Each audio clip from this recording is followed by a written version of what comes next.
Adrián Garza, vicepresidente y analista senior de Moody's Investor Services, quien se encuentra en Bloomberg Paseo de la Reforma. ¿Qué tal, Adrián? Muy buenas tardes. Muy buenas tardes, muchas gracias por invitarme, Susana. Gracias por acompañarnos. Pues bueno, para empezar, además del incremento en el tráfico de pasajeros en México, ¿qué otros factores están impulsando el perfil crediticio de los aeropuertos del país?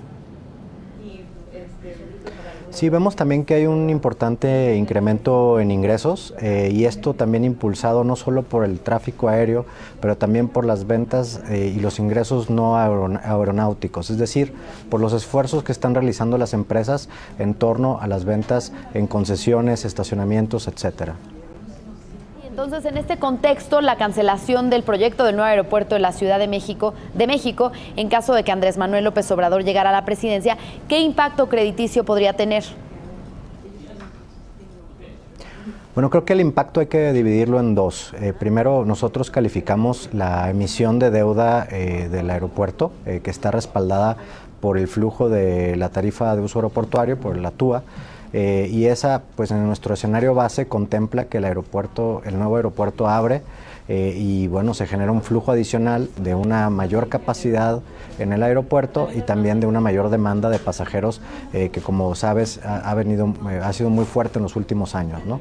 Entonces, efectivamente, concretamente la calificación de deuda de la emisión del aeropuerto de la Ciudad de México, pues pudiera tener un impacto si no existen algunos mecanismos de compensación que garantice que haya un flujo como el que esperamos, ¿no? Y en el caso del sector en general, pensamos que también al tener un aeropuerto muy importante que sirve una tercera parte del tráfico aéreo en México, pues crea una especie de cuello de botella en donde eventualmente podría limitar el crecimiento no solo obviamente de los pasajeros aéreos en México, pero también de otros aeropuertos importantes en el país. Bien, en este reporte también destacan que afectaría al sector aeroportuario mexicano en general, no solamente el tema de este proyecto.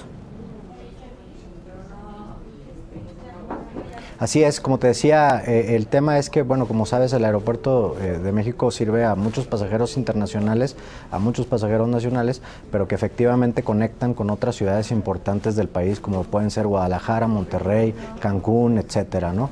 Entonces, al limitar la capacidad de ofrecer slots para los pasajeros que vienen a la Ciudad de México y que a lo mejor desean conectar a Guadalajara o viajar de México a Guadalajara, esto que crea una falta de capacidad y una especie de cuello de botella en general en el país.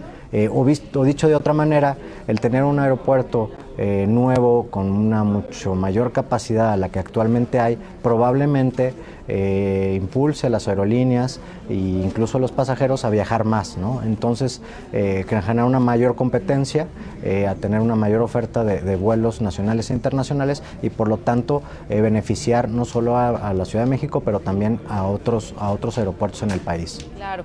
Y si este proyecto se migrara a la base militar de Santa Lucía, como lo propone Andrés Manuel López Obrador, también sería negativo.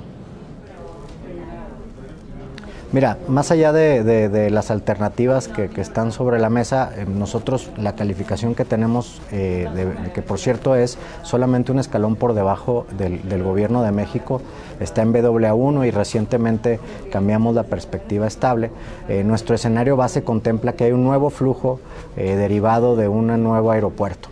Si alguna alternativa se llegara a dar y ese flujo del TUA puede utilizarse para el servicio de la deuda de los bonos que están en el mercado, pues eso podría neutralizar el impacto, o si hubiera otras medidas que compensen el flujo esperado, ¿no? Por ejemplo, aumentos extraordinarios en la TUA, o por ejemplo, TUA para aquellos pasajeros que están en conexión, que actualmente no se cobra, pero en muchos aeropuertos a nivel global se utiliza, cobrar una tarifa a los pasajeros que solamente están en tránsito, ¿no?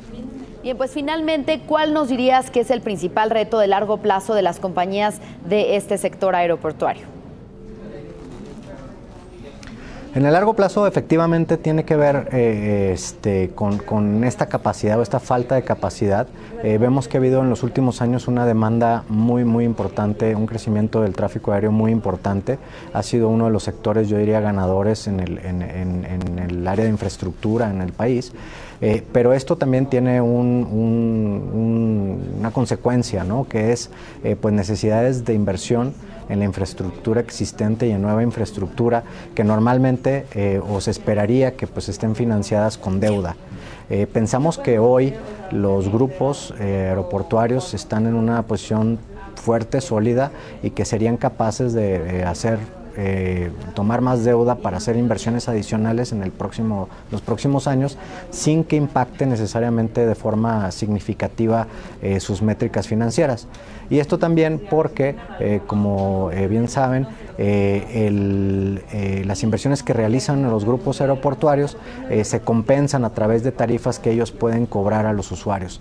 Entonces, esto minimiza un poco el riesgo financiero que pudiera haber dentro del sector. Esta interesante entrevista, Adrián Garza, quien es vicepresidente y analista senior de Moody's Investors Service. Muy buenas tardes. Buenas tardes.